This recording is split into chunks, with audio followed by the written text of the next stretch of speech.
And you answered, if I'm not mistaken, that these documents which were shown to you were fake, according to you. Yes, Your Honor. Do you still stand by your answer that the documents are fake?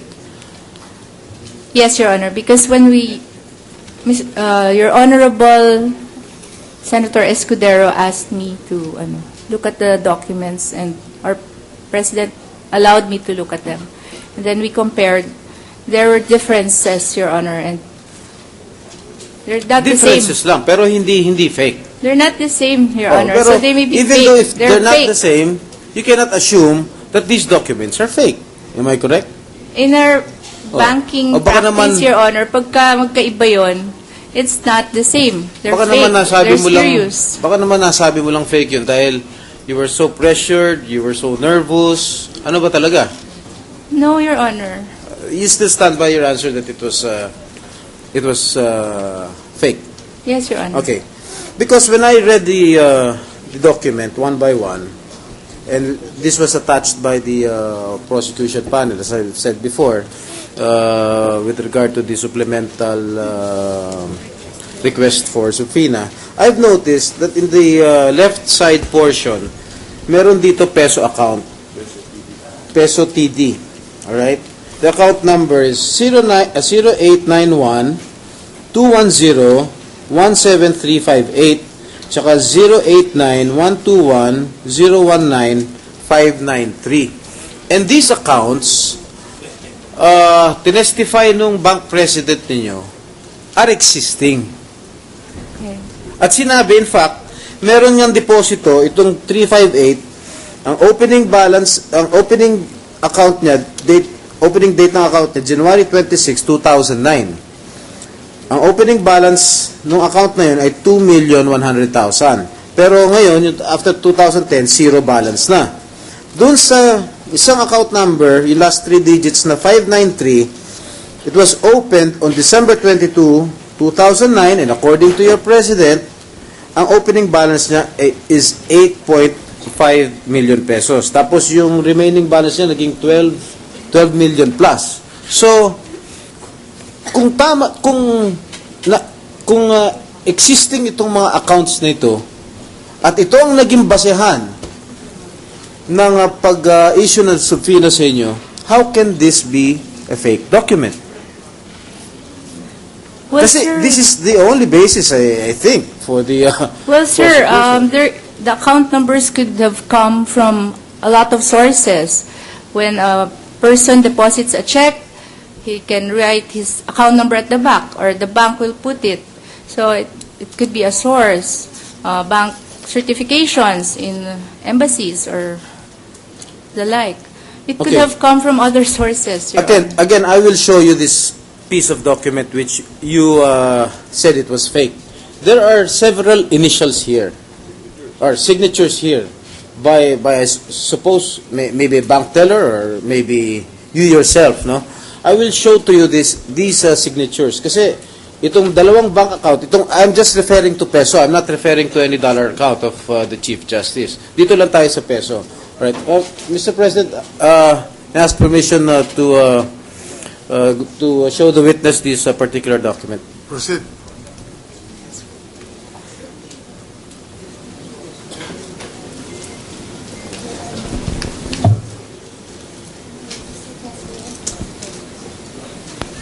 Mr. President, may I be allowed to address this court, Your Honor?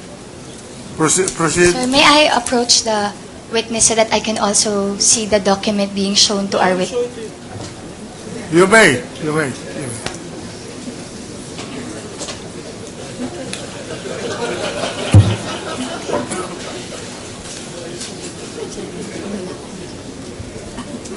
Yes, sir. Sir, I'm not familiar with the initials. I was still not assigned in Katipunan branch. When were you assigned at PS Bank Katipunan branch? August 2010, Your Honor. August 2010. of 2010. I was concurrently assigned in Katipunan branch in August 2010. I was heading two branches concurrently at the same time. What about the other signatures of the other accounts? Are you familiar with it? Tingnan mo na.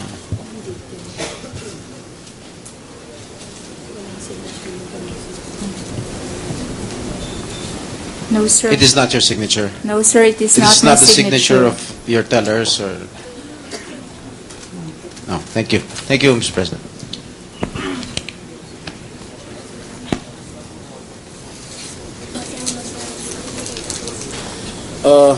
Mr. President, I just would like to put on record my own personal opinion that this particular document that was allegedly leaked from the PS Bank is, I think, is a faithful reproduction of the original. That is all, Mr. President. I just want to clarify. When you say the document is fake, do you know who did the faking? No, Your Honor. Not your bank. Not our branch, Your Honor. For the bank, sir, Mr. Garcia could answer it for it. If the document is fake, the faking was not by the bank. Not by the branch, Your Honor. All right. Branch. Not by the Katipunan branch of Philippine Savings Bank. Yes, I'm only speaking for my branch, Your Honor. Precisely. Yes. Not Katipunan branch. Katipunan branch, yes. Yeah, all right. Mr. President, Senator Osmeña has agreed to allow Senator Drilon to ask a question first before he does. And Senator also Drilon has Senator Lacson the floor. before he does. And then afterwards, Senator Quingona wants the floor. Just a few questions on this particular document brought out by Senator Estrada. Madam Witness, you mentioned that this was shown to you by the bank president, Yes, Your Honor. and you compared it with a document on file with the Yeah. bank, Yes, Your Honor. and you say there were differences between what was shown to you and what is in the bank record. Yes, Your Honor. What were these differences? There are differences, Your Honor. What were these differences? I did not note down the differences, but there were differences. It's spurious. Can we ask the witness to answer what differences? Because you said there were differences. You were the one who made the statement. You may, just a minute. Witness, answer the question if you know the answer. Your Honor, I did not note the differences. I did not list them down, so I cannot recall, but there were differences. The documents are the original documents and the photocopies that you gave me had differences. They were not the same. Is it possible that the difference is because of additional entries?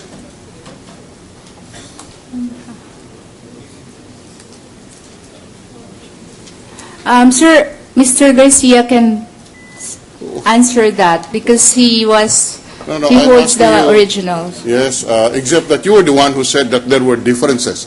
So I'm asking you, could the difference be that there were additional entries not reflected in the Annex A that was submitted as part of the request for subpoena? Your Honor, if I may, there were entries in the original that were not in the photocopies, and there were entries in the photocopies that were not in the original. I see. That's all I can say, Your Honor. Okay, so there were entries in the original which, there were entries in the original which were not found in the And there were Xerox, alterations. and there were entries in the Xerox which were not found in the original. There that were correct? alterations as well, Your Honor. Where was the alteration? I could not recall, Your Honor. You could not recall. It's not with me, so I need Yeah. the basis. Isn't this a branch document? Yes, Your Honor. Why was it taken away from you? Upon the start of this hearing, I don't. No, why? So that it will be safe kept, Your Honor. Probably. It was ordered by our Why? president. I see. Why, is your branch not safe? It's safe, Your Honor. It's safe. He ordered it, so maybe So, you can ask him later. now,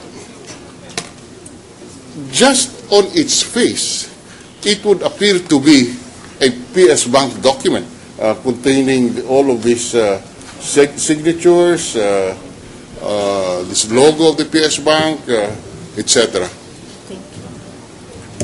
Is that correct?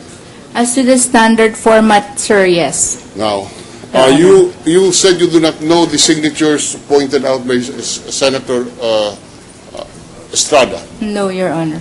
Now, these signatures were presumably affixed at the time of the opening, which is January 26, 2009, and December 22, 2000.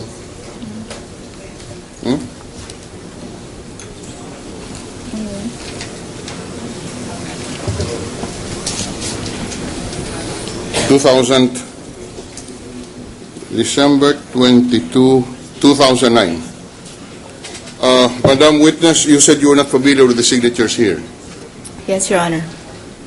Who is the bank officers on or about January 26, 2009 and December 22, 2009, who were authorized to open accounts in your bank, in your branch, on these particular dates? To approve, Your Honor. Yes, as it says here, approved by officers' full signature. The officers in the branch are the branch manager and the branch service and control officers, Your Honor.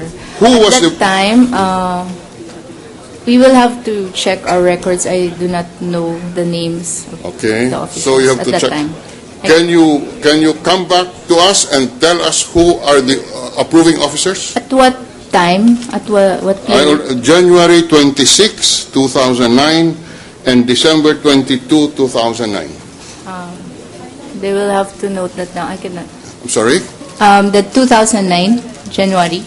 I'm reading from the Annex A, which was read earlier by Senator Estrada, January 26, 2009, December 22, 2009. There are signatures appearing here which you say you are not familiar with. So we're asking, who are the officers then? Okay. Will I get back to you on that, Your Honor? Yes. Can I ask for just 1 minute extension, Mr. President? 2 minutes now. Okay, so now there is also a column here which says date closed on the peso current deposit ending 7358, April 16, 2009, and there is a signature of an approving officer. Would you know whose signature is this? Huh? No, Your Honor. No. But can you check who is the authorized officer? We will, yes, it's the same. The branch manager or the branch service and control officer. All right. The approving officers that you will attest to in the next hearing, can you also bring their specimen signatures? Yes, Your Honor. So, at the time, we'll ask the necessary questions on this point when these documents are brought. If Your Honor, please, with the kind indulgence of this honorable court, Your Honor. The gentleman